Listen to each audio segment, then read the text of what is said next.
As atividades desta tarde, teremos o painel A Responsabilidade Penal do Médico, Velhos Problemas, Novos Desafios.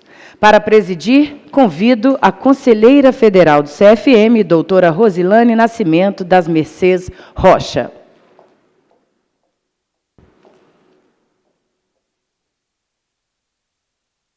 E para moderar, convido o advogado do CRM São Paulo, doutor Oswaldo Simonelli.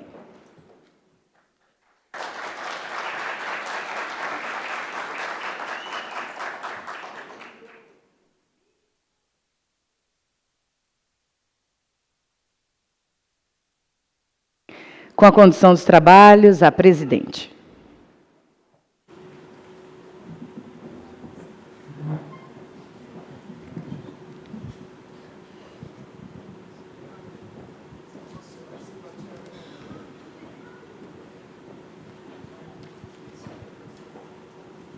Boa tarde a todos. Daremos, então, continuação ao nosso congresso. E é uma satisfação, uma honra muito grande para mim estar aqui agora presidindo essa mesa, como eu também faço parte da Comissão de Direito Médico do Conselho Federal de Medicina, que é uma das comissões mais importantes que nós temos dentro do CFM. Sem mais delongas, né, doutor? Vamos chamar, então, os expositores, o doutor de Aulas Costa Ribeiro, que dispensa maiores representações, né? Também o doutor Nível Stefan, presidente da Sociedade Brasileira de Cirurgia Plástica.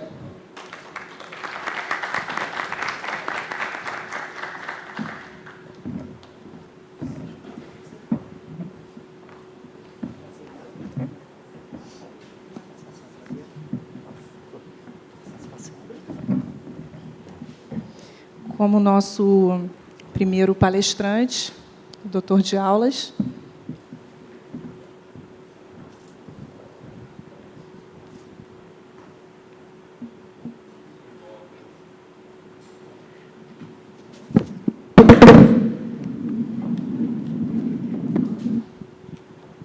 Pode colocar o segundo slide, por gentileza, que aí eu começo, né?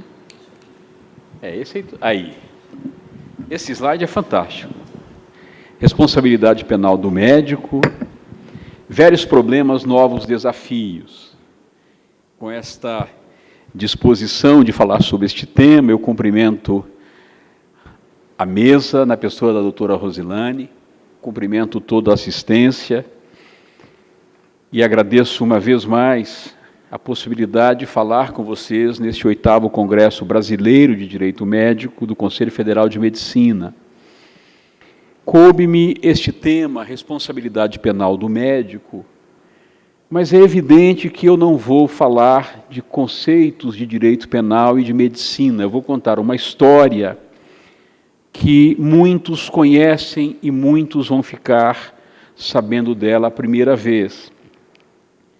E eu começo lembrando uma frase de um livro chamado Bruxaria e Superstição num País Sem Caça às Bruxas, do autor José Pedro Paiva, que diz o seguinte: toda história se deve construir a partir de problemas.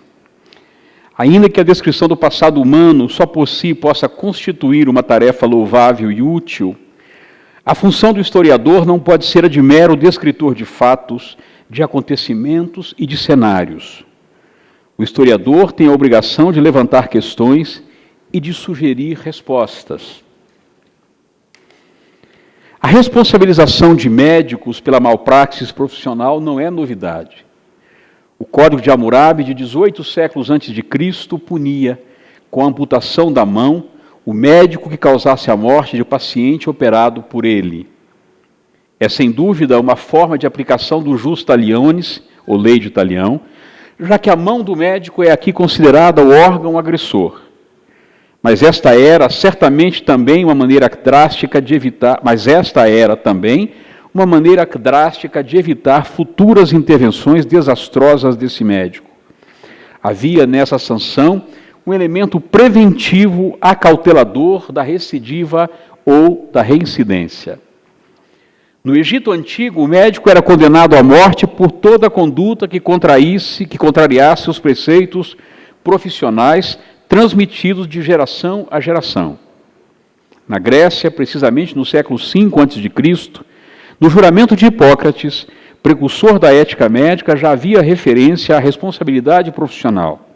Na Roma Antiga, Alex Áquila, do imperador Aquiliano, datada de 285 anos antes de Cristo, tornou mais difícil a responsabilização dos médicos por seus atos, porque, de um lado, eles não eram sancionados, senão por faltas graves, de outro, porque incumbia aos pacientes a prova desses fatos, ou dessas faltas.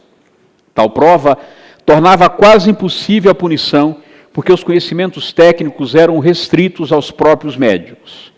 Foi por entender que os pacientes não têm conhecimentos técnicos suficientes para fazer prova contra médicos, que se permite em diversos sistemas jurídicos, no Brasil inclusive, a inversão do ônus da prova. A novidade das últimas décadas é a divulgação de processos judiciais pela mídia. Falamos isso no congresso passado. A sensação de aumento da litigância contra médicos pode tanto demonstrar um efetivo e real crescimento dos erros, como evidente perda de qualidade da relação médico-paciente, quanto, em outro extremo, pode indicar o amadurecimento da cidadania na prática. Eu registro que não é apenas a medicina que tem sido demandada nos tribunais. Hoje, a demanda na medicina talvez numericamente seja maior, mas há um momento de uma judicialização de praticamente tudo. Questiona-se no Poder Judiciário, desde as pequenas coisas da vida até as coisas que efetivamente merecem relevância do Poder Judiciário. Na maioria dessas reclamações feitas aos tribunais, não há erro, não há crime, não há ilícito a ser reparado, nem infração disciplinar administrativa a ser punida. Há, sim, em muitas delas, lugar para a intervenção dos conselhos de medicina, doutora Rosilana. Vossa Excelência vai assumir o CRM com a nova chapa em breve, e essa tem uma mensagem muito positiva, de que os conselhos precisam ter uma perspectiva de formação continuada, de assumir esta educação médica, que infelizmente as faculdades de medicina, assim como as de direito, falharam muito, estão falhando e não estão dando a formação ética necessária ainda nos bancos de graduação. O erro médico não é uma categoria autônoma do direito. Entre nós não há sequer legislação definindo o que é erro médico. Essa é uma designação usada também para classificar erros de outros profissionais de saúde, como dentistas, profissionais de enfermagem, até profissões técnicas. Hoje, no tribunal, muitas vezes chegam lá processos contra esteticistas, pessoal de salões de beleza, e vem na indexação erro médico, ou seja, então, há muitas situações judicializadas que na indexação estatística entra na conta do erro médico, mas na verdade não tem médico na história. Dentistas, farmacêuticos, outros profissionais de saúde, biomédicos, que não são médicos, que não deveriam estar nessa estatística. Isso não quer dizer que não haja erros praticados por médicos, mas quer dizer que a estatística pode não ser precisa em termos numéricos. O erro médico em sentido estrito é a consequência de um ato médico com resultado lesional ou fatal, desde que previsível pudesse ser evitado. Se não previsível ou evitável por circunstâncias alheias à vontade do médico, não há que se falar em erro médico. Assim, não tipificam erro médico os resultados iatrogênicos inerentes ao próprio ato médico e aos que não foram alcançados nem dominados pela ciência médica e que permitissem um cuidado a mais, uma precaução a mais. O Código de Ética Médica não reconheceu a figura do direito penal, conhecida como dolo, nas infrações ético-profissionais. O Código optou pela trilogia das infrações culposas do direito penal, as chamadas negligência, imprudência e imperícia. Mas há, sim, condutas médicas dolosas, praticadas por médicos no exercício profissional, com dolo direto, que é aquele quando a pessoa quer o resultado. Os dois casos mais conhecidos do Judiciário e do Ministério Público, de atos médicos dolosos que caracterizam infrações éticas, são o aborto e o abuso sexual, que não é uma prática médica, não é um ato médico, mas é praticada no contexto do ato médico, é proibida, é punida pelo Conselho Federal de Medicina e pelos conselhos regionais. Entretanto, o Código de Ética não tratou disso. Não tratou por quê? Porque o Código de Ética, como o próprio nome diz, ele quer sublimar o melhor que a medicina pode produzir, e ele achou que não deveria colocar isso no Código de Ética Médica, que deveria deixar para a polícia e para os tribunais. E eu acho que essa decisão está bastante razoável, não tem nenhuma crítica a fazer com relação a ela. Contenho-me nesta fala, que pretendo que seja bastante breve, aos dois resultados inerentes ao ato médico em sentido estrito que nos interessa para hoje, a lesão corporal e a morte. O dolo criminal tem duas subdivisões que os juristas aqui presentes estão cansados de saber e os médicos também já aprenderam, que é o dolo direto, quando se quer o resultado, e o dolo eventual, quando não se quer o resultado, mas assume-se a possibilidade de produzi-lo. A primeira é inadmissível, por isso eu não vou perder meu tempo com isso, que o médico queira, no exercício da medicina, matar alguém ou lesionar alguém. Isto é, crime, não tem outro substantivo, não tem outra categoria. Portanto, do dolo direto eu não perco tempo, porque isso é coisa de criminosos. Mas há uma figura alternativa, chamada dolo eventual, que na verdade é uma solução política criminal para punir crimes causados pela negligência extrema, conhecida como negligência temerária ou negligência qualificada, decidindo o legislador brasileiro e não só, nesses casos, punir com uma extrema severidade, a tal ponto de equiparar uma figura que é, na essência, uma culpa negligente a um dolo.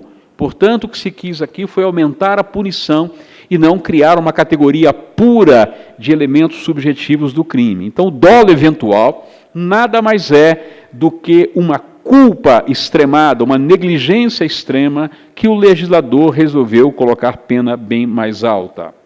É uma potencialização da negligência, da imprudência ou da imperícia, que também são outras três categorias absolutamente obsoletas. Os países que revisaram seus sistemas jurídicos com vontade de revisar, excluíram a imprudência e a imperícia, que nada mais são do que espécies de negligência. Portanto, Portugal, por exemplo, Espanha e os países latinos em geral, não falam mais em imperícia, imprudência, falam em negligência como sinônimo daquilo que nós chamamos de crimes culposos. Mas eu fiz essa introdução porque agora eu vou contar uma história que vai parecer muito deselegante, que eu, tão bem acolhido do CFM, com tantos trabalhos juntos, lembre desta história. Mas é preciso que nós lembremos dela, porque eu tenho certeza absoluta que o Dr. Nível Steffen vai fazer uma conferência a seguir que vai dar sentido, sem que eu saiba da palestra dele, ao que eu vou falar a partir de agora. Em 2002, houve um caso efetivamente que mudou a medicina brasileira.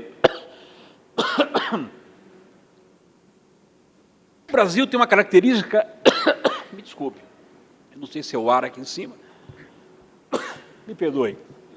O Brasil tem uma característica que talvez não seja única, mas o Brasil é um país que desenvolve-se mais com os bandidos do que com os homens de bem. A legislação brasileira muda muito mais em razão dos crimes que são praticados do que como uma proposta de homens de bem que procuram uma sociedade melhor. Nós estamos sempre tentando impedir o segundo crime. Então, as leis brasileiras, a Lei Maria da Penha, não foi criada por uma consciência ética nacional de que os maridos e os homens não podem bater nas mulheres. Foi criada depois que os homens bateram nas mulheres. O feminicídio não foi criado como uma categoria da nossa ética nacional de que é inaceitável que se mate uma mulher em razão de gênero. mas criou-se porque os homens mataram as mulheres. Então, ainda que isso possa acontecer, nós podemos não perceber isso no dia a dia, mas nós devemos muito ao nosso estado civilizacional, aos nossos bandidos, aos nossos criminosos, porque em razão da ousadia deles, nós somos capazes de construir coisas melhores. E eu vou contar uma história onde o crime construiu coisas muito boas. Por incrível que possa parecer e contraditório que pareça, o crime construiu coisas boas. Em 2002, houve um caso que efetivamente marcou a medicina brasileira, e não há aqui nenhum exagero de linguagem. A acusação formal foi de dolo eventual, e das tragédias nasceram resoluções. Não resoluções no sentido popular, mas resoluções, inclusive, do Conselho Federal de Medicina. Até aquele ano, os conselhos de medicina não dispunham de um instrumento legal para interditar cautelarmente o exercício profissional do médico que prejudicou gravemente seus pacientes ou que estivesse na iminência de prejudicá-los. Aqui está presente a metáfora lá do Código de Hammurabi de cortar a mão do médico que fazia coisas más aos seus pacientes. E até 2002, não havia como, metaforicamente, cortar a mão do médico, mau médico, que era retirar dele a licença, o CRM, para ele continuar medicando. Em fevereiro daquele ano, o Dr. Salomão Rodrigues, que sabe muito bem do que eu estou falando, em fevereiro daquele ano, há mais de 16 anos, um autodeclarado cirurgião plástico, usando um diploma falso de cirurgião plástico, entrou na cena nacional após inúmeros resultados trágicos, com inicialmente 3 mutilações, 3 mortes e inúmeras mutilações. Depois de assinar um termo de ajustamento de conduta em Goiás, no qual se comprometeu, sob pena de multa elevada, a não realizar cirurgias plásticas enquanto não fosse julgado, em última instância, pelo Conselho Federal de Medicina, esse médico transferiu-se para Brasília, onde não tardou, assumindo o risco, a matar mais 2 pacientes em procedimentos de lipoaspiração. Eu fui o promotor de justiça do processo, do inquérito até o julgamento no tribunal do júri. No plenário do júri, eu resolvi, por uma questão de foro íntimo, me afastar do processo.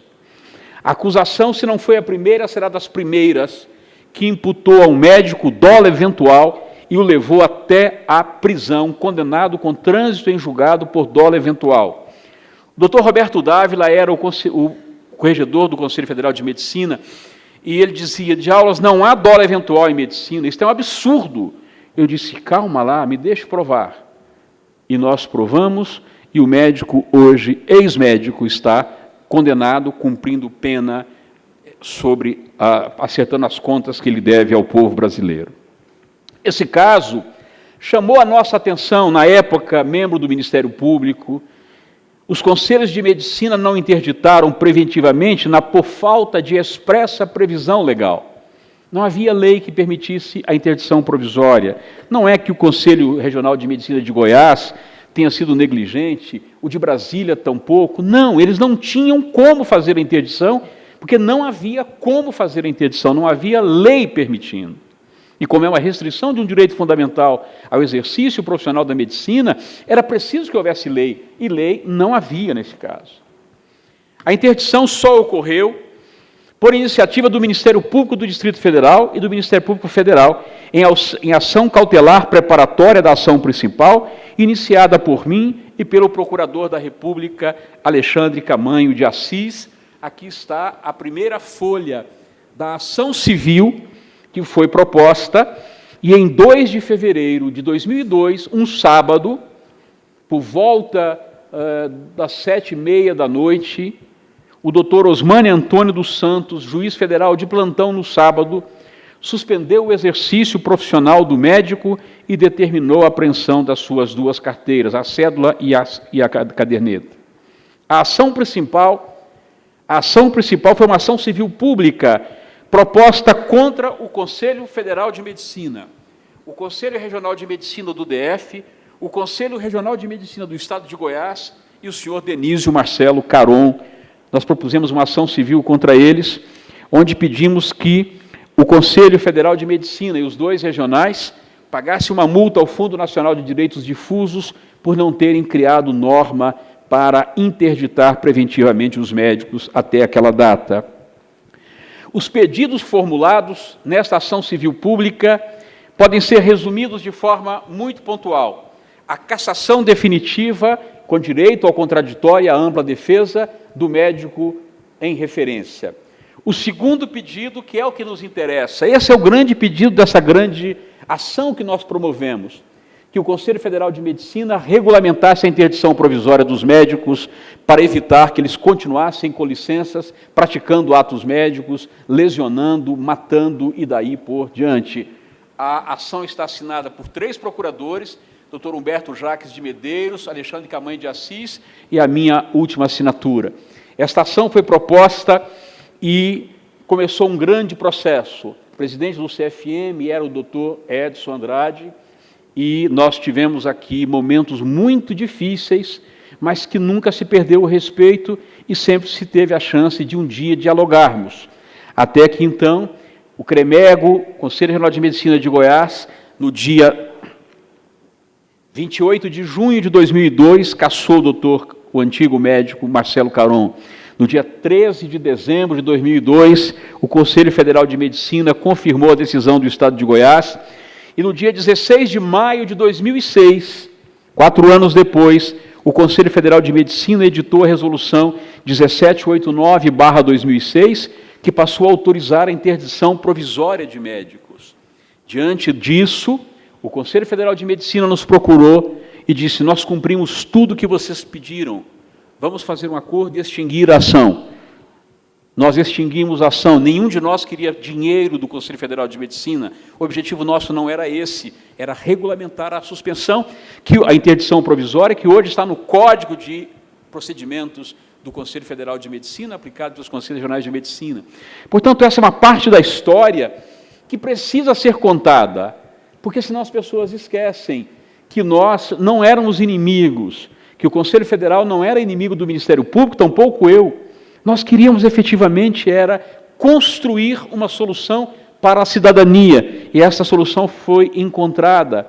E aqui há uma passagem que os mais velhos vão se lembrar, os mais novos não vão se lembrar. Mas eu fui num grande momento do programa da Hebe Camargo, com o Roberto Dávila, e as mães de todas as vítimas de Goiás e de Brasília. E, durante a apresentação do programa da Hebe, de saudosa memória, o programa era ao vivo, e ela vira-se e diz assim: doutor de Aulas, o senhor não acha que a culpa de Marcelo Caron e dessas vítimas todas que as mães estão aqui chorando, que a culpa não é do Conselho Federal de Medicina, o senhor acha que a culpa não é do doutor Roberto Dávila? E estava tudo certo que eu ia dizer: ele é o culpado, temos que enforcá-lo. E aí o Roberto estava mais acuado do que uma caça com os cães em volta, sozinho, sentado numa cadeira, ficou num camarim isolado. E quando chega o grande momento, que ela vira para mim e diz assim: o senhor não acha, doutor de Aulas? Eu disse: não acho, não. Conselho Federal de Medicina não tem nada a ver com isso. Conselho Regional de Medicina de Goiás não tem nada a ver com isso. Conselho Regional de Medicina do DF não tem nada a ver com isso. A única pessoa que tem a ver com isso é o último nome desta ação. É um homem que decidiu seguir um caminho que não é o caminho da medicina. Portanto, no caminho que ele trilhou, não tem conselho que ponha jeito nele. Portanto, nós não podemos destruir, eu disse isso, está gravado, nós não podemos destruir o Conselho Federal de Medicina, porque ninguém do Brasil vai ganhar se nós acabarmos com o Conselho Federal de Medicina. Eu ameacei acabar com o Conselho Federal de Medicina uma vez, lá em Recife. Eu disse para a plateia, uma plateia maior, não igual a esta, é bastante grande como esta, eu disse assim: eu vou tirar o brasão nacional dos papéis de vocês, eu vou conseguir tirar as armas nacionais da porta do Conselho Federal de Medicina, porque é inaceitável que vocês usem as armas nacionais, o brasão nacional, e que vocês possam agir como se fosse uma cooperativa privada. A plateia levantou e queria me bater. Queria me bater quando o doutor Vital levanta-se e diz assim: calma lá, que negócio é este? Mas nós vamos, eles não vai não. Aqui em Recife não se mata convidados. Aqui em Recife se trata bem o convidado, ele fala o que nós não queremos ouvir, mas nós vamos respeitar, nós o convidamos para vir a Recife. E o povo pernambucano sabe receber com educação, pode sentar todo mundo. Se o Vital não tem juízo, porque o meu juízo não estava ali, né? Eu tinha perdido o juízo totalmente. Se o Vital não entra na frente, eu tinha sido linchado em Recife, porque eu fiz uma provocação duríssima. Alguém levou a sério a minha falta de juízo e foi feita uma lei transformando o Conselho Federal de Medicina em uma cooperativa privada de regência da profissão. O Conselho Federal de Medicina ficou no limbo entre cooperativa privada, associação privada, durante muitos dias, mas ninguém viu que eu estava brincando com aquilo. E o Congresso aprovou uma lei transformando os conselhos de medicina em cooperativas privadas de gestão da profissão. Ainda bem que no Supremo tem alguém com juízo, e a lei foi declarada inconstitucional, porque senão nós tínhamos destruído tudo. Ou seja, desse momento de ruptura, se construiu muita coisa boa, doutor Rosilane. Essa resolução, hoje, ela é uma excelente resolução. Eu vou contar o que aconteceu sobre isso, né? Então, o fato deve ser contado, repito, para que não se esqueça.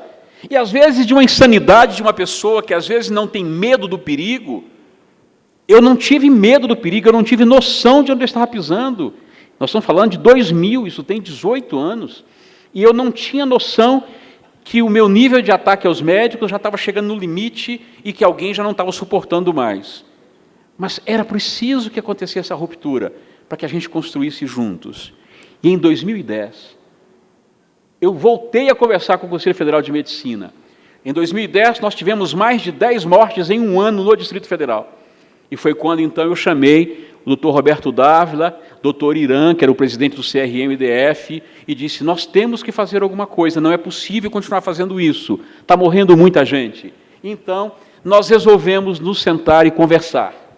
E aí, começamos a negociar. O Conselho Regional de Medicina do Distrito Federal, a senhora vai encontrar esse ato lá, foi assinado pelo doutor Irã, faz parte do acervo histórico do CRM. O federal, como eu era promotor de justiça de Estado, eu não posso negociar diretamente com o CFM em algumas situações. Então, foi decidido que eu negociaria com o CRM e o CFM daria o amparo para nós resolvermos o problema. O doutor Roberto Dávila decidiu que as reuniões deveriam ser feitas no CFM e nomeou o doutor Antônio Gonçalves Pinheiro, que hoje dá nome ao auditório do CFM, para negociar conosco. Ele é cirurgião plástico, Deus o tenha, morreu no ano seguinte, é de Belém do Pará e presidia a Câmara Técnica de Cirurgia Plástica.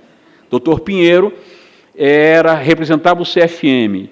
Pela parte do Ministério Público, eu nomeei um grande colega nosso, que está aqui presente, o doutor Paulo de Souza Montenegro, que é médico e também advogado, para representar o Ministério Público nas discussões técnicas.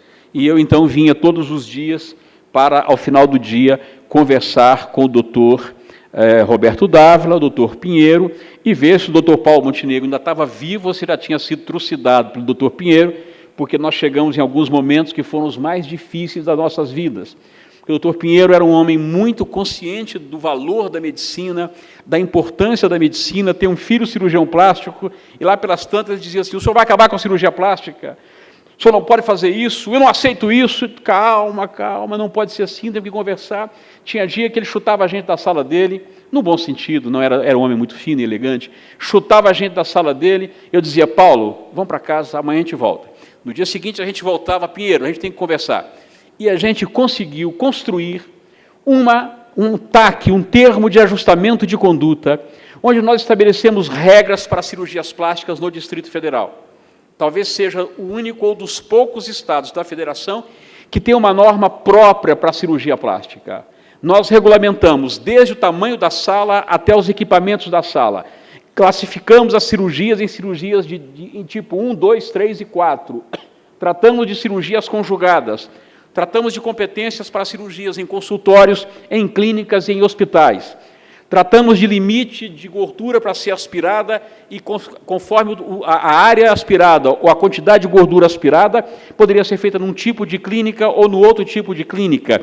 Tratamos de cirurgias que tem que ter anestesista e cirurgias que não tem que ter anestesista. Fazer a ressecção de um nervo não precisa de anestesista. Entretanto, a partir daí é preciso.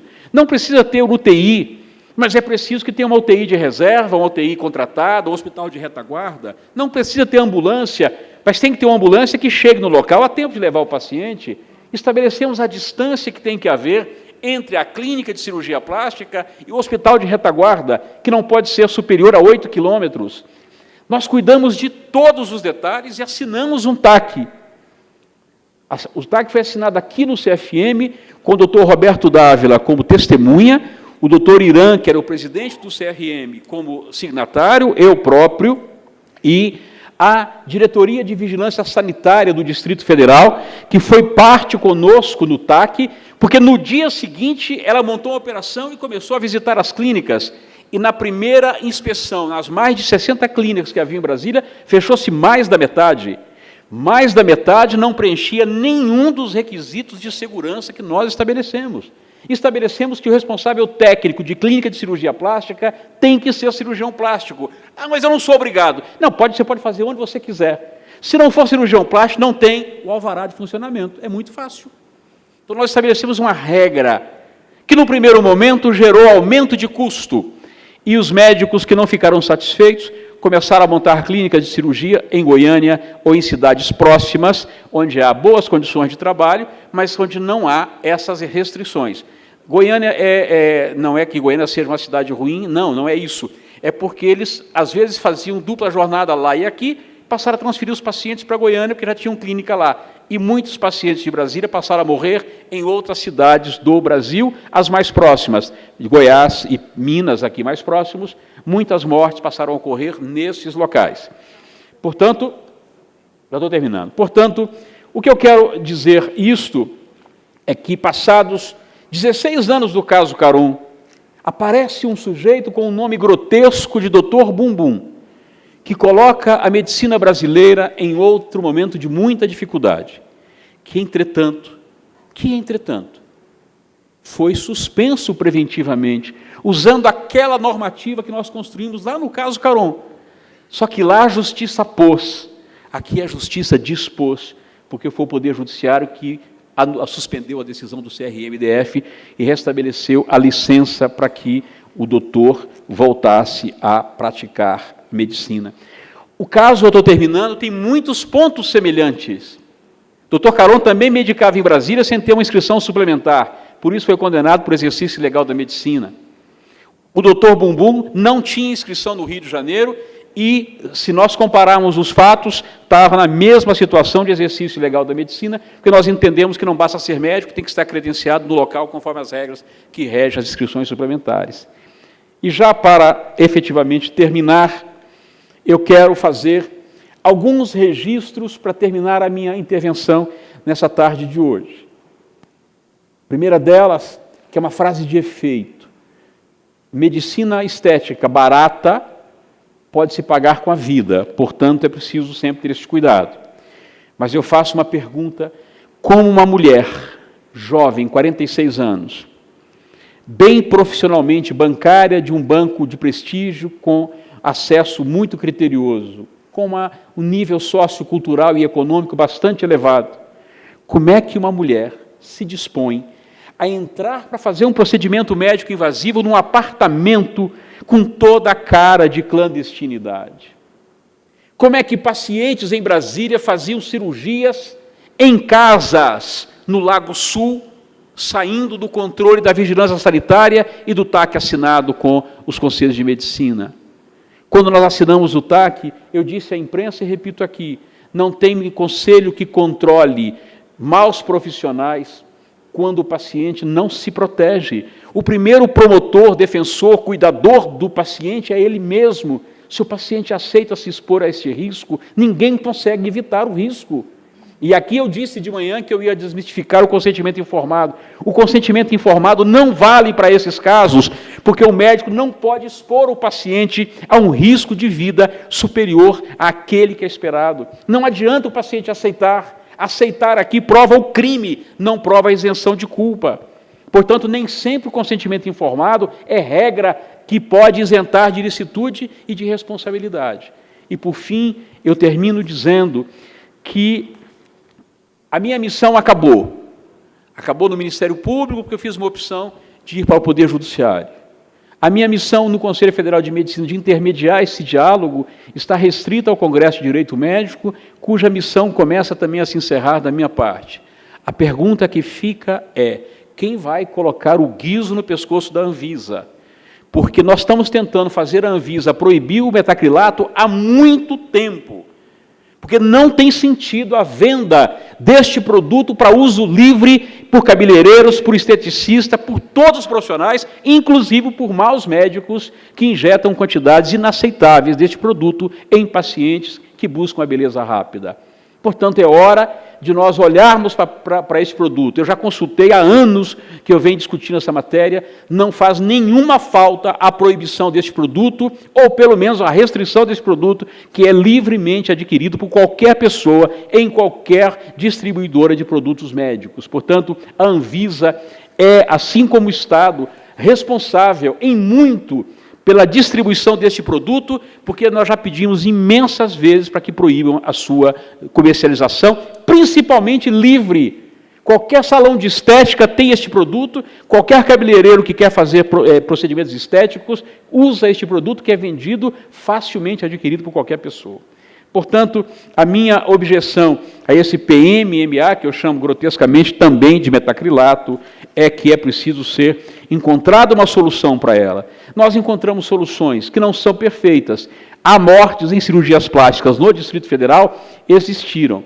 Pontuais. Existe um risco inevitável em cirurgia plástica, muito difícil de controlar, que não tem muitas hipóteses. Eu não estou dizendo que acho que uma ou duas mortes, se eu não estou enganado, uma certeza, pode ser duas, mas eu não tenho caso e não vou fazer juízo sobre ele. Mas nós tínhamos uma média de 10 a 12 por ano, praticamente extinguimos e só está naquela margem que é do quase inevitável. Portanto, o que eu quero terminar lembrando é que nós vamos sempre ter alguém que vai dar um ponto fora da curva. Agora, o ponto fora da curva não se pode destruir uma profissão, não se pode acusar uma profissão inteira, porque um cidadão encontrou uma paciente também descuidada, que Deus a tenha, mas que entrou numa armadilha desta natureza. É até possível que ela morresse em outro local, ainda que operada em outro local, com a quantidade de metacrilato que ela recebeu. Mas não é isso que está em discussão. Porque em direito nós analisamos o ato médico antes do resultado. Portanto, eu não quero saber se ela morreu, eu quero saber se antes do procedimento ele tomou as cautelas e os cuidados que deveria ter tomado. Portanto, é ex ante, não é pós-procedimento. E com essas considerações, eu queria só registrar esse pedaço de uma história construída com respeito e com vontade de construir solução, sem nunca execrar o Conselho Federal de Medicina e ajudá-la a encontrar caminhos, porque às vezes é preciso haver diálogo. Às vezes a gente tem uma saída e o outro não conhece o caminho, e a gente pode compartilhar o caminho. E nesses anos todos eu aprendi muito com o Conselho Federal de Medicina e acho que também tem ajudado, de alguma forma, a constituir uma medicina mais cidadã, mais respeitada, que já era respeitada, mas a gente consegue, pelo menos, esclarecer o mal-entendido que pode haver na mídia, que às vezes põe tudo nas costas dos médicos, como se alguém pudesse controlar um médico que opera no apartamento. Portanto, então eu acho que a pessoa mais indicada para falar sobre o polimetilmetacrilato, não sei o que ele vai falar, não perguntei para ele, mas nós gostaríamos muito, na Comissão de Direito Médico, de ouvir o presidente da Sociedade Brasileira de Cirurgia Plástica, que talvez seja a pessoa que mais tem informações hoje sobre estes casos. Não quero aqui contar histórias para me vangloriar e dizer, eu acertei sempre. Não. Eu sempre fui um homem de equipe e soube ter ao meu lado as melhores pessoas para me ajudar a encontrar os melhores caminhos. E durante esses anos todos, são mais de 20 anos trabalhando com medicina, a gente, se não salvou todas as vidas pelo menos preveniu algumas. Mas é preciso levar uma mensagem. O paciente não pode abrir mão dele próprio tomar cautelas, porque o paciente de hoje pega a primeira opinião do Dr. Google, e ontem, vocês viram aqui, a segunda opinião para o paciente que consultou o Google é o Yahoo, ou seja, não pode ser assim. Era isso, muito obrigado a vocês por terem me ouvido, e vamos ouvir agora o homem que ocupa a Cátedra Nacional da Cirurgia Plástica.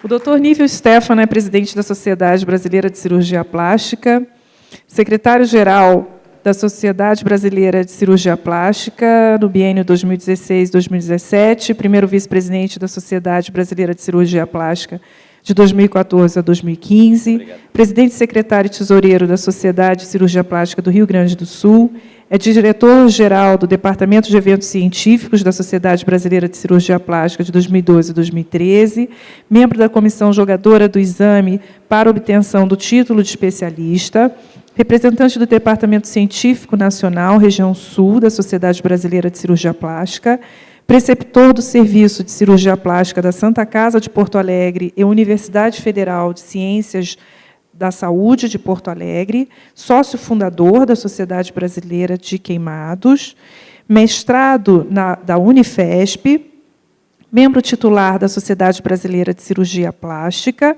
membro da International Society of Aesthetic Plastic Surgery. Está em casa. Muito obrigado.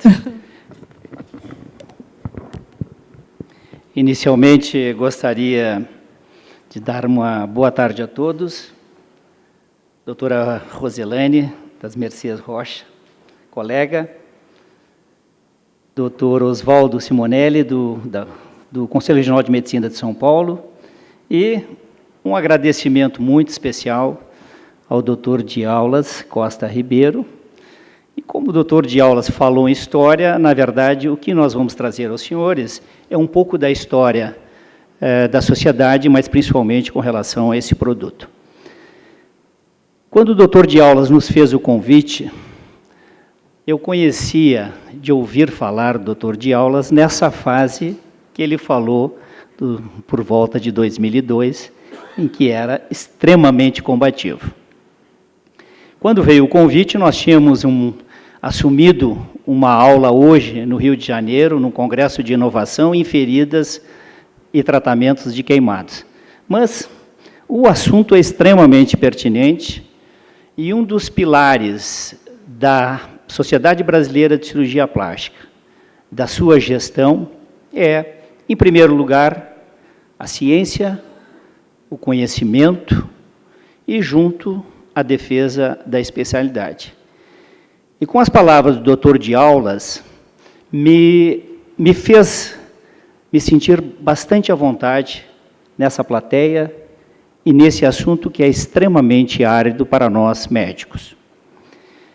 No primeiro momento, me senti como o doutor Roberto Dávila no programa da Hebe Camargo, sentindo fora da situação e nada confortável. E agora eu quero dizer a vocês que, frente às conversas do doutor de Aulas, nós estamos extremamente à vontade para trazer aos senhores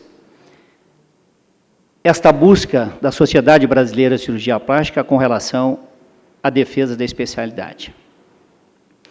E dentro da defesa da especialidade, nós temos falado com muita ênfase, em primeiro lugar, na segurança do paciente e no exercício do ato médico.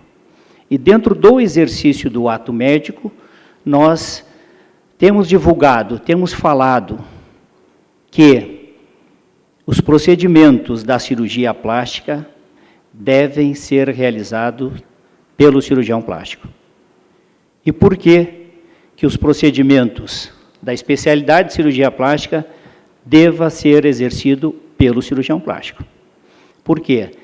Dentro das especialidades reconhecidas pelo Conselho Federal de Medicina, a cirurgia plástica, dentro da sua matriz de competência, estabelece que, para ser cirurgião plástico, é necessário 6 anos de medicina, 2 anos de cirurgia geral e 3 anos especificamente na especialidade. Observem os senhores que são 11 anos de estudos dentro dessa especialidade. Dentro deste conceito, nós temos falado, e vai de encontro ao que o doutor de Aulas falou, que nós temos hoje, no exercício da medicina no Brasil, o ato médico está embasado na lei de 1957. E essa lei estabelece que o profissional médico, ao terminar o seu curso de medicina, ele está apto a exercer a medicina na sua plenitude. E nós temos mais de 60 anos, e nós temos reiteradamente solicitado aos nossos órgãos de classe, e principalmente ao Conselho Federal de Medicina, que deva haver uma evolução na interpretação dessa lei. Porque, do ponto de vista jurídico, e é uma observação, ela demanda várias interpretações. E o doutor de Aulas, nessa busca incessante pelo defesa da cidadania, defesa do exercício da medicina, da boa prática médica, conjuntamente com a segurança do paciente, conseguiu, de uma maneira hercúlea, modificar e aperfeiçoar uma lei do Conselho Federal de Medicina, não sendo médico. O que nós queremos, o que nós trabalhamos e que nós seguimos é que deva haver uma reflexão do nosso Conselho Federal de Medicina, junto com todas as entidades envolvidas em outras especialidades, para que essa lei de 1957 seja modificada, para que nós possamos, na sua plenitude, exercer a especialidade que é reconhecida pelo próprio Conselho Federal de Medicina.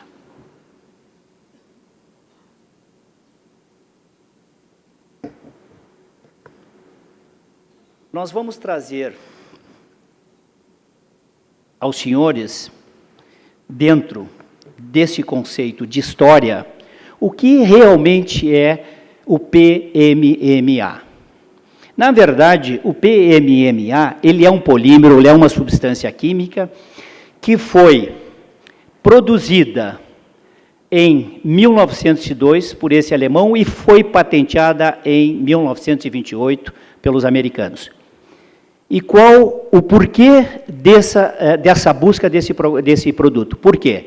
O PMMA, ou polimetilmetacrilato, era uma substância que havia uma demanda na época, principalmente no pós-guerra, que era um produto altamente resistente, um produto transparente, um produto indolor, e esse produto tem uma biocompatibilidade com o organismo. Quando eu falo em biocompatibilidade, já traz, ou já proporciona uma interpretação equivocada do qual seguiu hoje dentro da utilização do PMMA.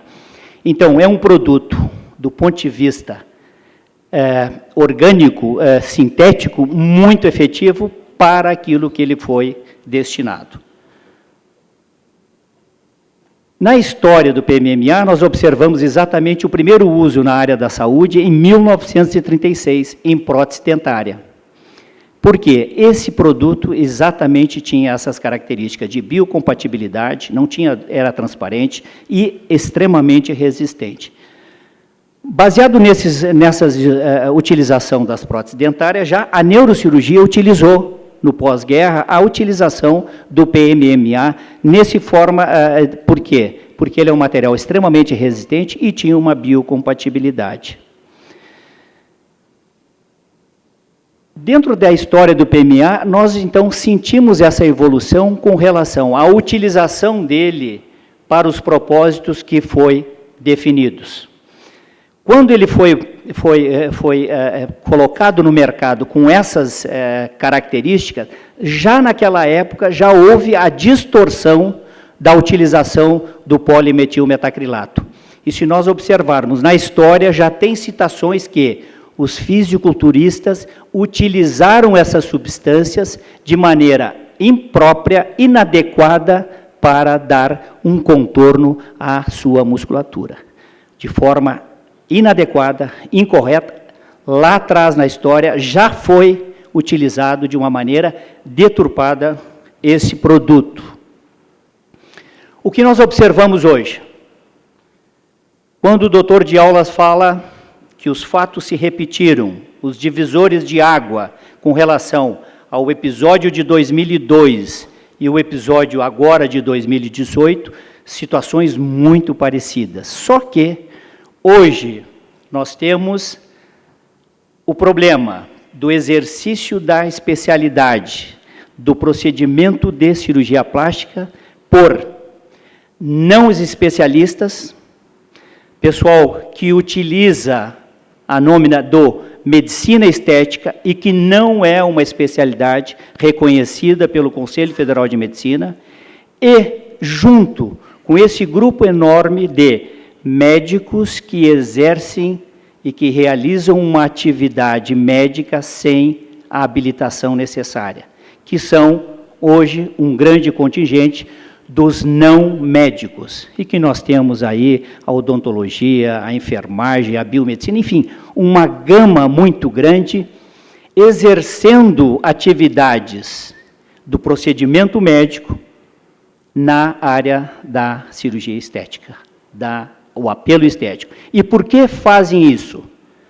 Preocupação do paciente? Levar assistência ao paciente? Não. O único objetivo é econômico. E quando nós falamos no polimetilmetacrilato, o PMMA, além de todas as características que ele tem como uma substância altamente resistente, transparente, ele é barato. Então, nós temos vários elementos que favorecem essa promiscuidade da indicação desse produto com finalidade estética. E observe, então, nesse slide, o que nós observamos no fato que ocorreu, lamentavelmente, com a morte dessa paciente. E dentro do que o doutor de Aulas falou, por que uma paciente esclarecida, com poder econômico, vai se submeter a um procedimento desse aí? Os apelos, as fantasias com relação a procedimentos milagrosos. Existe um apelo desses profissionais que reiteradamente utilizam as mídias sociais, utilizam uma propaganda ou uma mensagem antiética, dizendo o quê? Você não corre o risco da anestesia, você não tem o problema do pós-operatório, você não terá o problema das dores no pós-operatório e, o mais importante, você não precisa se afastar do seu trabalho. Ou seja, vai no consultório, faz o procedimento, fica linda, maravilhosa e acontece o que aconteceu.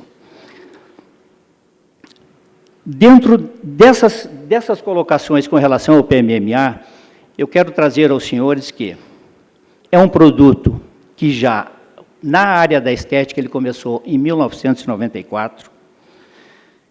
Ele foi autorizado, ele é autorizado pela Agência Nacional de Vigilância Sanitária, pela Anvisa. Infelizmente, nós vamos mostrar depois um posicionamento da Anvisa agora, em julho, em agosto, em que a Anvisa reitera quais as indicações e como pode ser utilizado. E nós fizemos, então, um agravo, um manifesto de agravo, junto com o Conselho Regional de Medicina, pedindo uma retratação, porque realmente estabelece uma confusão muito grande e um estímulo para aquilo que o doutor de Aulas falou, que é exatamente botar um basta com relação à utilização desses produtos.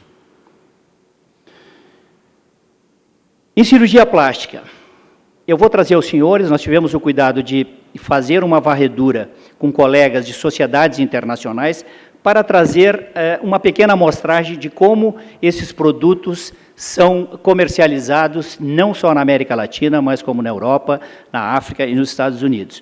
E o importante para vocês saberem é que o polimetilmetacrilato, ele tem várias formas de apresentação. E qual o grande problema do polimetilmetacrilato? Ele é definitivo. Uma vez colocado no organismo, ele é definitivo. Ele não é eliminado, ele não é fagocitado. E aí há uma venda desse apelo de que essas esferas do polimetilmetacrilato, seja o veículo que ele for, isso eu vou explicar aos senhores, ele não é fagocitado. Ou seja, um produto que, uma vez colocado definitivamente, E aí é a grande questão. Por quê? Esse produto, ele determina ao organismo uma reação de corpo estranho, sempre. E não é preditivo dizer quando vai ocorrer a intensidade dessa reação tipo corpo estranho ou em que momento da vida vai ocorrer. Então, existe várias formas de apresentação com relação ao PMMA. Observe, então, o que a Anvisa esclarece sobre as indicações do PMMA. É um absurdo que eles colocam ali e botam uma nomenclatura que, do ponto de vista jurídico, dá ferramenta, imagino eu, aos senhores, que em determinado momento ele diz a critério do colega, a critério do produto e do diagnóstico. É vago. Essa colocação é vaga, é vago. A quantidade que a Anvisa libera é vago. Não determina aquilo que nós, como sociedade constituída, sociedade de cirurgia plástica, sociedade de dermatologia, legitimamente nós podemos afirmar aos senhores, do ponto de vista científico, que nós não recomendamos a utilização do polimetilmetacrilato em quantidades minimamente, em quantidades definidas. Por quê? Eu quero explicar. A Sociedade de Cirurgia Plástica, ela não tem a competência de proibir os seus associados de não usarem. É um produto que é liberado, ele tem vários países que utilizam em outros formatos e que tem a indicação em pequenas quantidades, segundo a orientação da Anvisa, e dá uma ampla, em pequenas quantidades, ele poderia, do ponto de vista legal, ser utilizado. Então, do ponto de vista jurídico, pequenas quantidades do polimetilmetacrilato, ele poderia ser utilizado.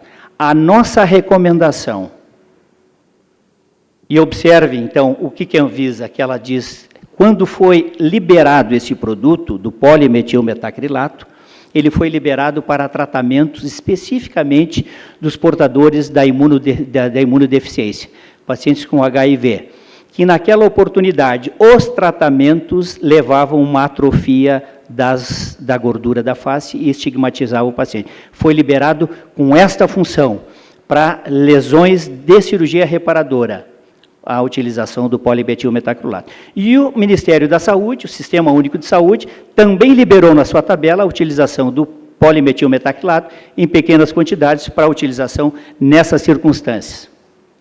Por quem e até onde o limite de aplicação é vaga, os profissionais habilitados, isso dá uma margem muito grande para profissionais especialistas, não especialistas. O que o doutor de Aulas falou, é um produto que, se está regulamentado, é um produto para ser utilizado na área médica, não pode ser vendido para qualquer um. Então, o mínimo que deveria ter é um controle. Aí vem o lado econômico e não há esse controle.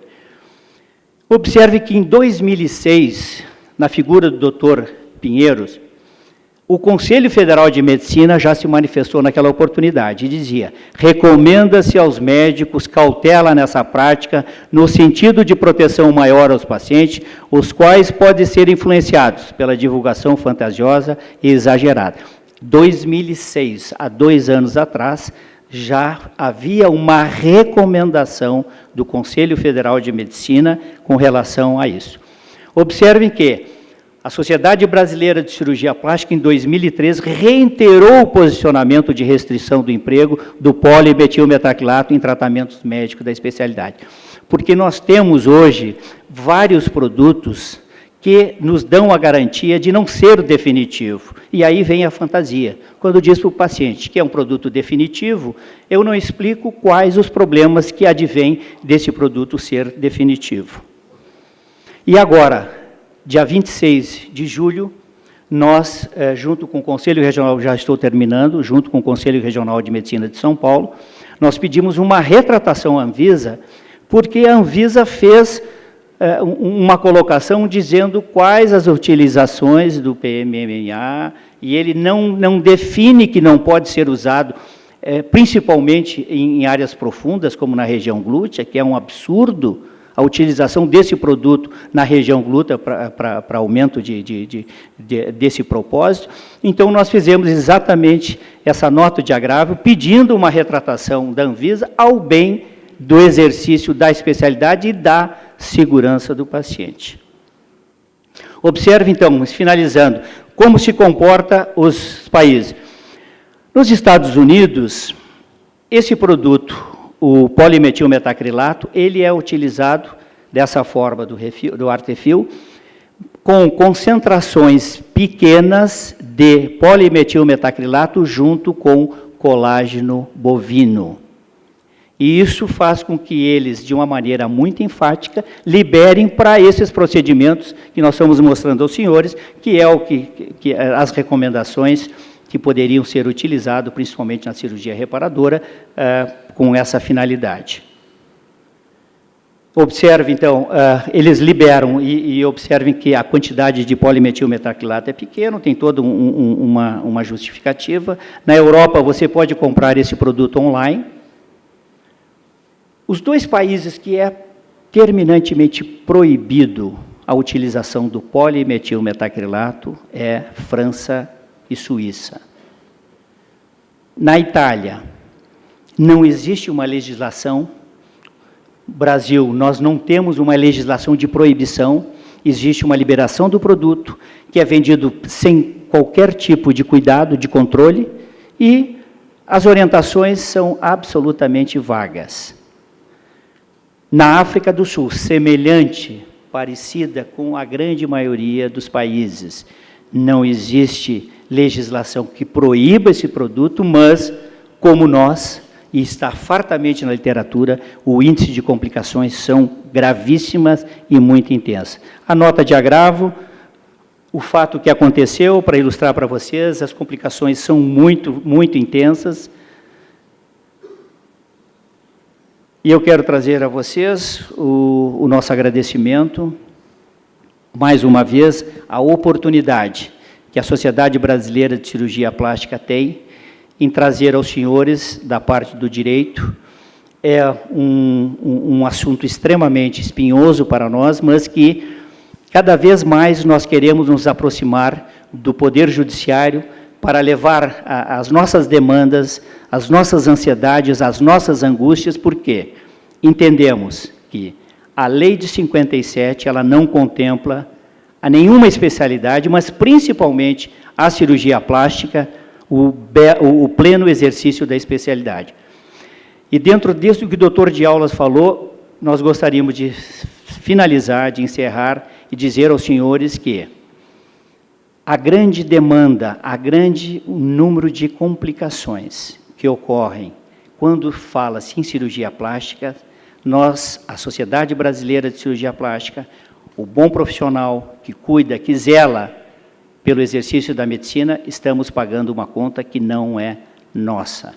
Existe um trabalho no Conselho Regional de Medicina de São Paulo que 95% das demandas com relação à cirurgia plástica, 95% são por não especialista.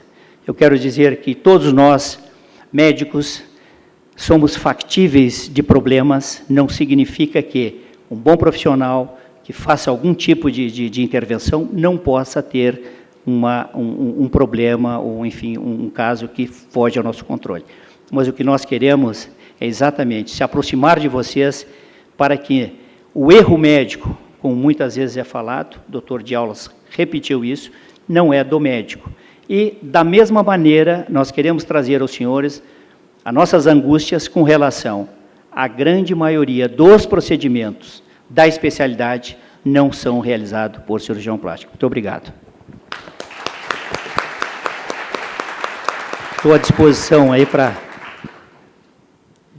Parabenizo os expositores pelo brilhantismo de suas palestras.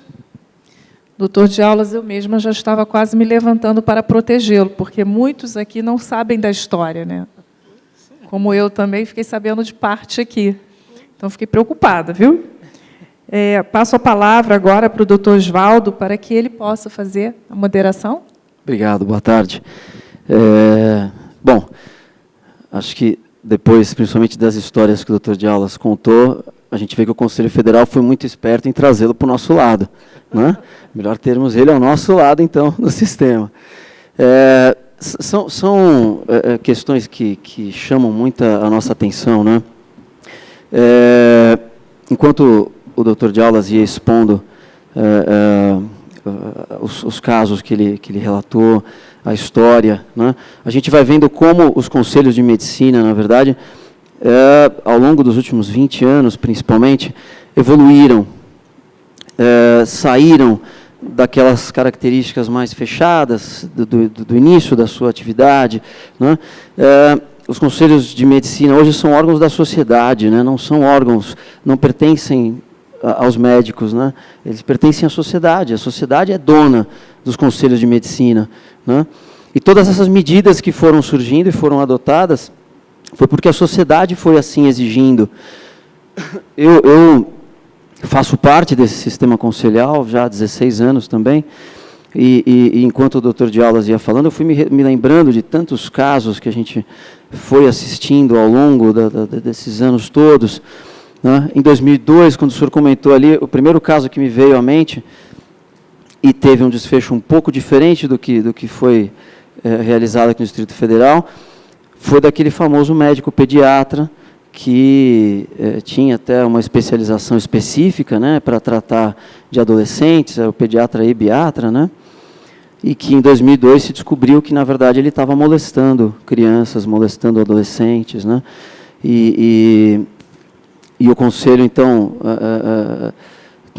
justamente sem saber direito como lidar com essa situação, né, porque era um caso em que existia um clamor muito grande de uma resposta do conselho, né, e nós acabamos enfrentando a interdição cautelar na época mesmo sem ter norma, sem ter lei, sem ter regra, e até numa medida um pouco diferente, nós mesmos provocamos o judiciário para que declarasse que a nossa situação era legal, né? E o judiciário acabou ratificando, até extinguiu a ação, mas disse, olha, estou extinguindo porque vocês não têm nem interesse de agir, o Conselho é uma autarquia federal, tem aí o poder de cautela administrativo, enfim. Então, eu vejo assim como as coisas estão caminhando, e principalmente a questão da publicidade, né? A forma como essa publicidade vem avançando na área médica. Nós temos hoje, nos últimos dados, aí próximo de, em São Paulo, são quase 1.000 sindicâncias só sobre publicidade ética, né? É um número muito grande. Médicos já foram caçados por publicidade ética, e ao longo desses anos, quantos casos que eu vi desse tal do Metacril, do PMMA, né? E continua se utilizando, e continua se fazendo. Então, como o senhor colocou, doutor de Aulas, chama a atenção o paciente que sai de um outro estado, que vai até o Rio de Janeiro, por um médico que ele conheceu na rede social, que viu, através dos posts que foram feitos, né, os possíveis tratamentos de sucesso, porque na rede a gente só posta sucesso, a gente não posta insucesso, né? Mas me chama a atenção também como o profissional se submete a fazer isso.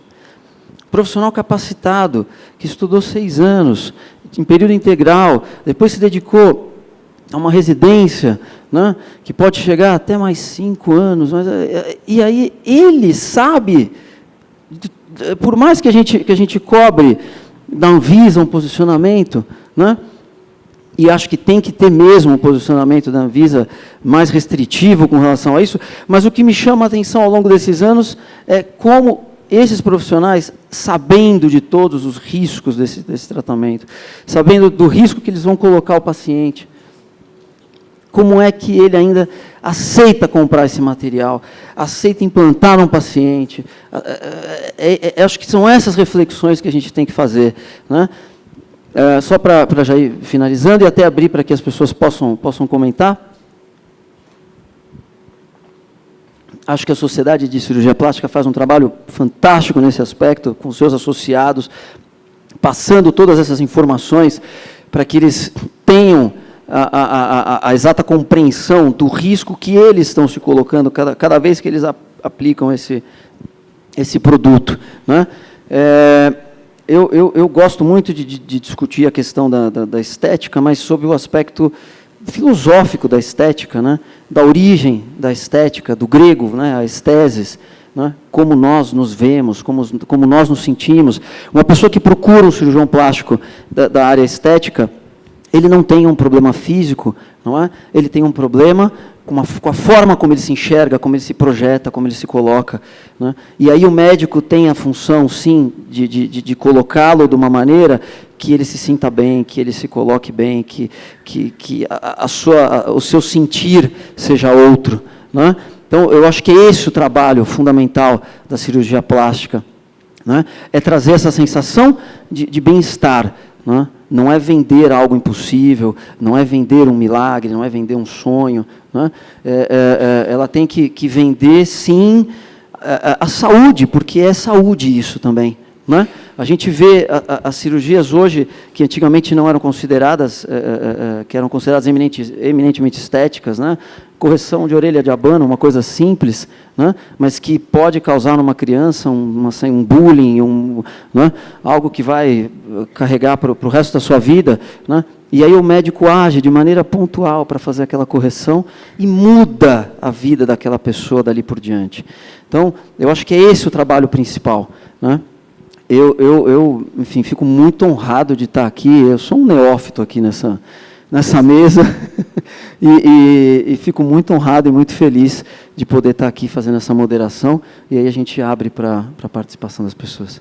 Vou usar da minha prerrogativa de presidente para fazer a primeira pergunta e logo em seguida passar, mas antes disso eu quero pedir para que sejam bem objetivas as perguntas para que possamos aproveitar. Estamos com o horário muito apertado, talvez tenhamos tempo aí apenas para 3 perguntas. Eu queria fazer uma pergunta, na verdade, uma provocação, para ouvir um pouco o doutor de Aulas em relação a isso. Nós temos tido algumas decisões de magistrados contra uma disposição da resolução do Conselho Federal de Medicina que determinou que o coordenador, o chefe, o responsável técnico de um serviço de especialidade ou de uma clínica, uma unidade de saúde que tenha uma especialidade, que ele tenha título de especialista. E as decisões, elas são sempre fundamentadas na Lei 3268, de 1957, que diz que o médico é livre, o direito, o exercício da profissão, desde que ele tenha o seu registro no Conselho Regional de Medicina.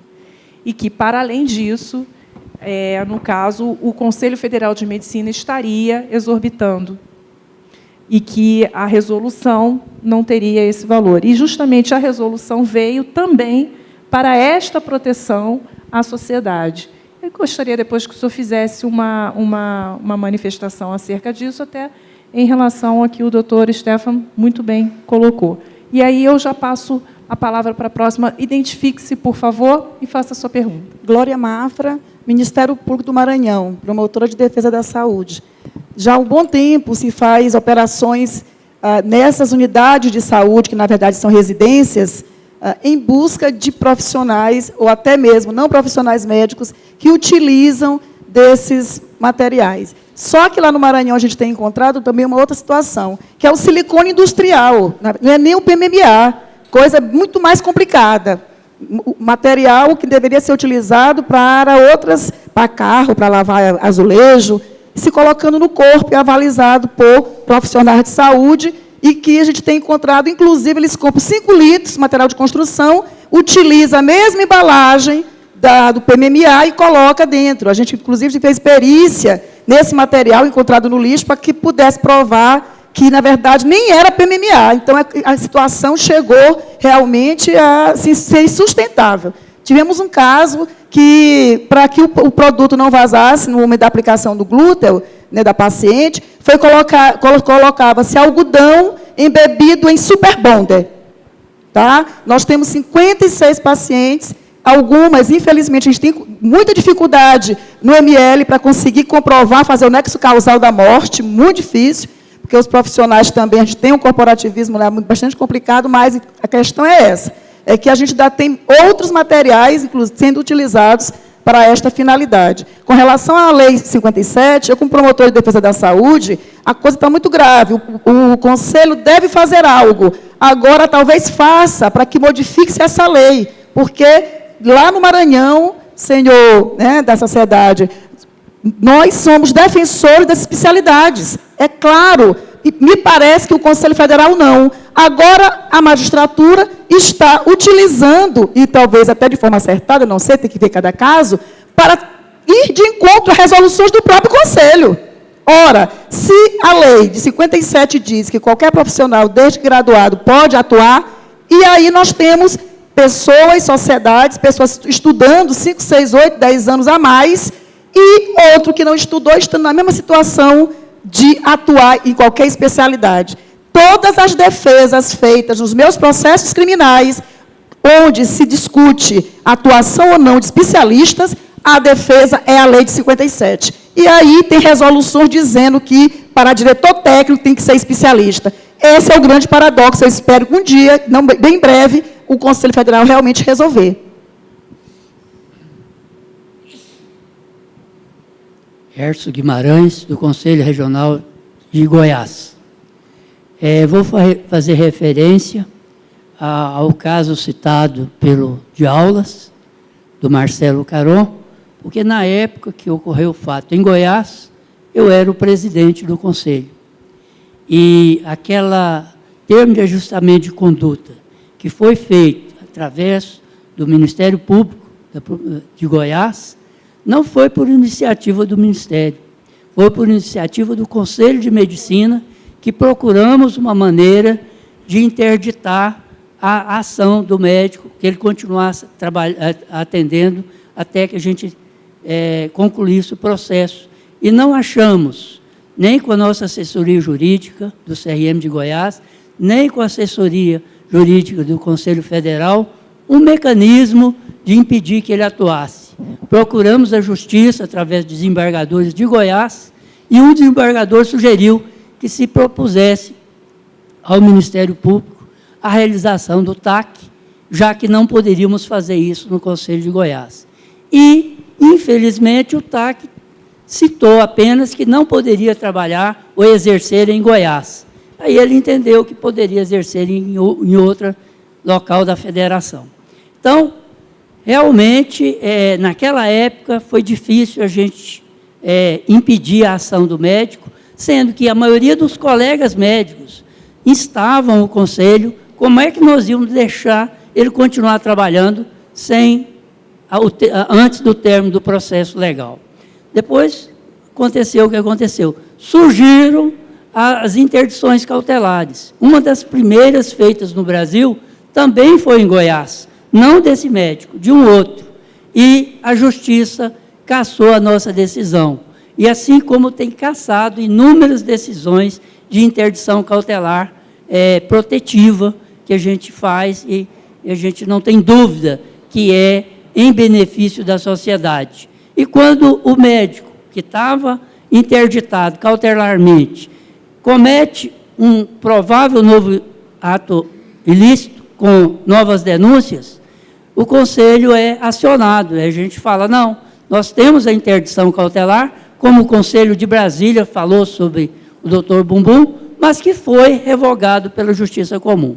Então, a gente precisa também de ter uma interlocução melhor entre os diversos termos da Justiça, tanto da Justiça Penal, Civil e da Administrativa, para que a gente possa ter uma integração das decisões e evitar que uma fique anulando a decisão da outra, trazendo enormes prejuízos para a sociedade.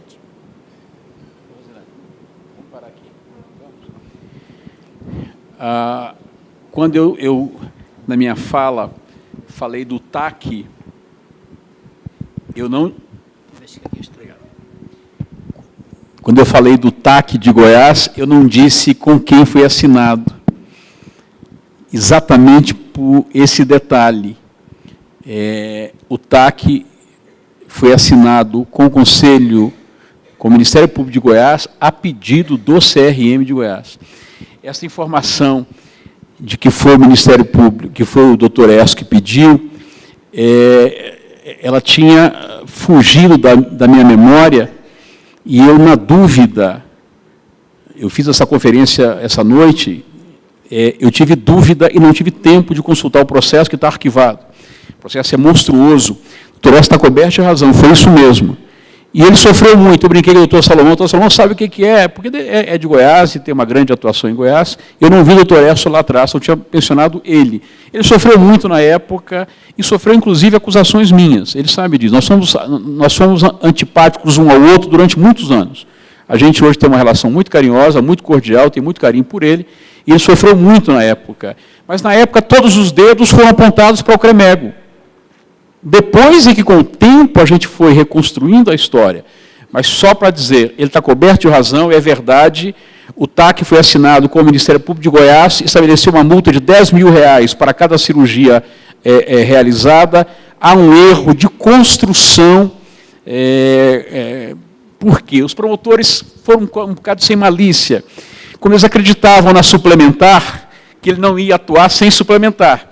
Se ele viesse pedir suplementar aqui em Brasília, Brasília ia falar com Goiás, e Goiás ia informar, ele está interditado aqui em Goiás, aspa, por um TAC afirmado com o Ministério Público. Então não se preocuparam com isso. Mas acharam que havia um muro de Berlim entre Goiás e o DF, que ele não ia pular o muro. É evidente que a barreira é meramente psicológica. Ele pegou essa brecha e disse que a brecha era essa. Claro que não. Claro que não. Tanto que ele não se inscreveu no CRM de Goiás, perdoe-me, do DF. Ele veio para cá na expectativa de que ele ia sair fora do radar conselhal, porque ninguém ia pegá-lo. E se não morre ninguém pegava-o.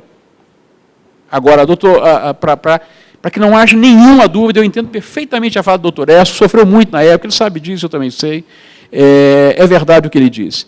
Ele não tinha instrumentos, procurou o Ministério Público assinou o TAC, o Carol pulou a cerca, atravessou a divisa entre Goiás e DF e matou 2 mães de família aqui.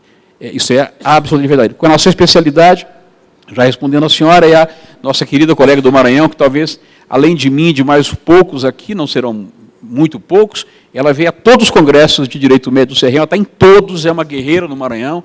A questão da especialidade é um problema sem solução, por uma razão muito simples. O problema não é do CFM, o problema da especialidade é dos prefeitos.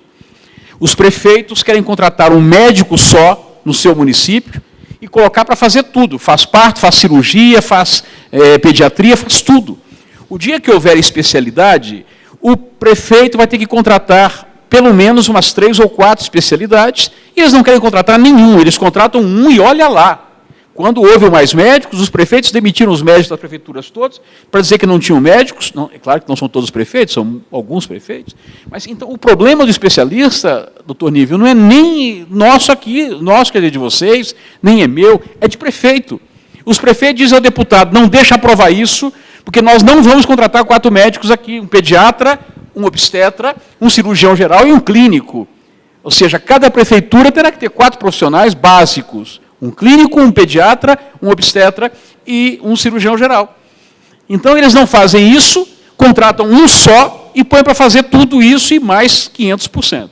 Então, o problema da especialidade no Brasil é uma questão política, que é preciso vencer os prefeitos. Não é nem o senador, nem o presidente da República, são os prefeitos. O lobby é dos prefeitos para não deixar criar especialidade. Veja que coisa fantástica. Uma questão que parece técnica vai repercutir no município lá do outro lado do Brasil, porque o prefeito não quer gastar dinheiro com medicina, porque medicina custa caro, dá trabalho, é melhor largar esse povo para lá, bota na ambulância.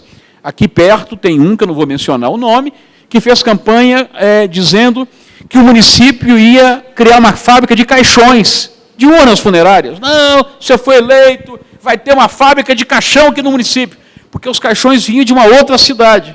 E o sujeito é capaz de fazer campanha dizendo que vai montar fábrica de caixão. Então, além da fábrica de caixão, tem o prefeito que vai comprar uma ambulância nova para o município. Em vez de fazer uma unidade de saúde, ele promete comprar uma ambulância e bota lá um carro com 4 pneus e um motor, escreve ambulância e o povo bate palma e reelege. Então, me perdoe, o problema é político, não é de alto escalão, começa nas prefeituras, o lobby para não ter especialidade é das prefeituras, e o Conselho Federal todo mundo aqui sabe. Nós fizemos um congresso, o 6º congresso foi para a especialidade, lá em Belo Horizonte. Nós levamos um grupo de constitucionalistas que foi dizer que o CFM pode regulamentar e enfrentar. O CFM tem enfrentado. Na resolução, como é que chama essa do canabidiol? Na resolução do canabidiol, o Conselho Federal tomou 2 medidas fantásticas. Fantásticas. Os estudiosos para doutorado e mestrado de Conselho deviam pegar este caso. Primeiro, o Conselho criou um conceito de tratamento compassivo. O professor Aníbal está ali, é o homem que criou a ideia no Brasil de tratamento compassivo, tudo tratamento compassivo passa por ele sabe disso, e não é aqui nenhum elogio gratuito, é a autoridade dele. O Conselho resolveu romper com o conceito universal e criar um conceito próprio. Tratamento compassivo é aquele feito com 2 drogas para a epilepsia que não produziu efeito. 2 drogas. Tratou com 2, não tem efeito, está indicado o canabidiol. O tratamento compassivo era mais amplo, não eram só 2 drogas. Criou 2 drogas. Primeira decisão grandiosa em termos de tentar facilitar a vida das pessoas. Segundo problema, estabeleceu a especialidade. É uma das poucas resoluções amarradas. Esta, neurologia, neurocirurgia, e daí por diante. São 4 ou 5 especialidades. Exatamente. Agora, na morte encefálica, o doutor Armando ontem fez uma pergunta muito inteligente, ele é médico e é advogado, foi juiz, portanto, conhece muito bem esses trâmites, disse assim, mas escuta bem, o Conselho não estabeleceu, não pulou a corda, não? Dizendo que as especialidades... Porque o Conselho, na verdade, fez ali um ato muito sábio. Diz quais são as especialidades, amarrou, mas diz assim, se não tiver, pode ser qualquer uma desde que saiba, que esteja habilitado. Mas o Conselho está tentando construir, doutor Nível, alternativas. Eu tenho visto esse movimento muito de perto, mas eu digo, não é só o Brasil. Tem outros países tão prestigiados aí que nós copiamos como exemplo, que não conseguiram regulamentar a especialidade. Portanto, esse é um assunto sério, que tem que ser tratado a sério, e a justiça, dentro do possível, precisa conhecer de perto o problema, porque dar uma liminar e caçar uma decisão do Conselho dentro de um gabinete não é difícil, e eu também faço isso, eu também caço decisões dentro do meu gabinete. Mas é preciso, talvez, atravessar a rua e ver o que está se passando do outro lado, porque as intenções são boas e é preciso que a justiça faça alguma coisa, porque do legislativo não esperem solução para a especialidade. Doutor Nível, depois tem mais uma pergunta e a gente encerra. Dentro desse assunto que me parece o cerne dessa discussão, baseado no que aconteceu em 2002 e no que aconteceu agora em 2018. O que a colega do Maranhão falou é exatamente o espelho do que acontece de norte a sul, de leste a oeste, em todos os estados da federação. Não é um assunto corporativo de tal ou essa especialidade, é um problema de saúde pública. Pessoas estão morrendo, complicações estão acontecendo e nós, infelizmente, nós temos que nos reportar aos nossos órgãos de classe, Conselhos Regionais de Medicina e ao Conselho Federal de Medicina. A nossa provocação, doutor de Aulas, é o seguinte, a Lei de 58, que determinou naquela oportunidade o ato médico que compete ao médico, se passou 60 anos. E hoje nós devemos achar uma solução, se não definitiva, pelo menos que diminua essa epidemia de mortes baseado no exercício de não médicos, por exercício de um não especialista e a utilização de produtos inadequados. A nossa sugestão dentro dessa área foi levar ao Conselho Federal de Medicina, foi levado à plenária, e nós sabemos que mudar uma lei dessa envergadura, doutor de Aula, ela é, eu diria assim, não impossível, mas vai demandar muitas discussões, muito tempo, e nesse meio tempo há uma confusão e há morte de pacientes e há complicações de pacientes. O que a Roselene colocou, nós precisamos, doutor de Aulas, o que o senhor colocou com relação ao aspecto político é absolutamente o que ocorre no nosso país, infelizmente. Mas nós poderíamos avançar de maneira significativa, tanto para o Poder Judiciário, principalmente na segurança dos pacientes, é que fosse uma resolução do Conselho Federal de Medicina semelhante ao canabidiol, determina um limite um limite do que pode ou que não pode ser realizado. Então, esse é o desafio e, na nossa avaliação do que nós temos observado, passa pelo Ministério Público para que ele, como o senhor fez, com relação ao exercício, a cassação temporária, conseguiu um avanço e observe o quanto de benefício trouxe para a sociedade. Então, o nosso pedido, o nosso desafio, é um desafio de todas as sociedades médicas desse Estado, desse país, que seria que o Conselho Federal de Medicina, mudar a lei é uma coisa utópica hoje, mas uma resolução do Conselho Federal de Medicina, com a envergadura, com o respeito que ele angariou ao longo dos anos, já nos daria uma base muito, muito forte para que nós pudéssemos avançar, quizás lá na frente trocar a lei. Mais uma única pergunta muito objetiva, por favor. Sim. Nélio Stabile, do Judiciário do Mato Grosso do Sul. Cumprimento o desembargador de Aulas e o doutor Nívio pela excelente palestra, clara e esclarecedora.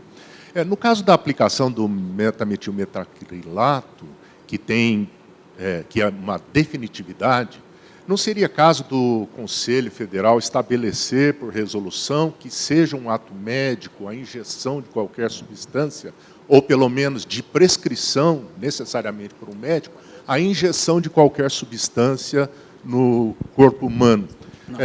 O Conselho Federal de Odontologia emitiu uma resolução, ou baixou uma resolução, determinando que a aplicação de toxina botulínica, que não tem efeitos permanentes, fosse feita exclusivamente por odontólogos. O Conselho Federal de Medicina ingressou com uma ação para suspender os efeitos dessa resolução, e foi suspensa, mas a discussão é entre médico e odontólogo, ou seja, da área de saúde, para uma aplicação que não é definitiva. Então, no caso da aplicação do metametilmetacrilato, não seria o caso de determinar, por resolução, que seja um ato médico, porque aí o médico que aplicasse indevidamente ou fora dos parâmetros estabelecidos pelo Conselho estaria praticando a má medicina e seria sujeito à cassação, suspensão ou qualquer outra penalidade. E aqueles que não fossem médicos estariam sujeitos a responder por crime de exercício ilegal da medicina. Não seria, eventualmente, uma solução? Excelente a colocação, doutor de Aulas, eu posso respondê-la? Um resumo. Essa ação contra o Conselho Federal de Odontologia começou na primeira vara no Rio Grande do Norte pela Sociedade Brasileira de Cirurgia Plástica, no sentido de colocar essa resolução que o Conselho Federal de Odontologia, a revelia fez uma resolução dizendo que os dentistas podem realizar procedimentos médicos. O Conselho Federal fez essa resolução para eles. Caiu essa liminar, nós derrubamos essa resolução do Conselho Federal de Odontologia, em primeira instância em Rio Grande do Norte. Eles recorreram, em segunda instância em Recife, a Sociedade Brasileira manteve essa liminar da proibição, veio a Brasília, o Supremo Tribunal de Justiça manteve a decisão que é proibido a utilização da toxina, a aplicação da toxina botulínica e da aplicação do ácido hialurônico, no caso nem é o PMMA. Na nossa angústia, nós fizemos uma pergunta ao desembargador em Recife. Então, como pode? Nós temos primeira, segunda instância, o Supremo Tribunal de Justiça impede que está proibido e nada acontece, eles continuam fazendo manifestações, acursos, enfim, descaradamente. O desembargador disse, olha, eu não posso falar para você, senão eu tenho que sair da ação. Mas ele fez uma metáfora muito interessante. Matar não é crime? É crime. Quem mata, teoricamente, vai para a cadeia. Até mostrar, enfim, vai para a cadeia. Mas o pessoal mata e não vai para a cadeia. Então, o que eu quero dizer dentro dessa filosofia é que nós estamos trabalhando dentro da defesa do ato médico e hoje tem a farmácia, conseguimos, isso já não tem mais recurso, mas a biomedicina conseguiu, eles têm uma liminar para realizar procedimentos que é médicos. A bioplastia tem um procedimento que não é médico. Então, esse caminho do PMMA, ele é um caminho, dentro do que o doutor de Aulas falou, é exatamente o seguinte, nós temos que achar um divisor, se não o ideal, nós temos que botar um limite para que mais pessoas não morram e essa banalização da medicina, da estética, que nós somos absolutamente contrários. Cirurgia plástica, 80% da nossa formação é cirurgia reparadora, 20% é de cirurgia estética. Bem, com essa última manifestação, eu encerro a mesa, tendo em vista o adiantado da hora. Eu vou pedir a gentileza dos nossos palestrantes para que atendam, parece que temos mais 2 perguntas, e aí depois, depois, para atendê-los, eu vou passar o certificado às mãos do doutor Oswaldo, agradecendo pela sua moderação, doutor de Aulas e o doutor Nívio Stefan. Agradecer, parabenizar pela participação dos senhores. Vamos registrar, Márcio? Vamos fazer uma foto. Espera aí, Márcio, deixa eu arrumar aqui para ficar. Esse aqui, perfeito. Você mostrou o caminho que nós vamos levar. Obrigada, Márcio.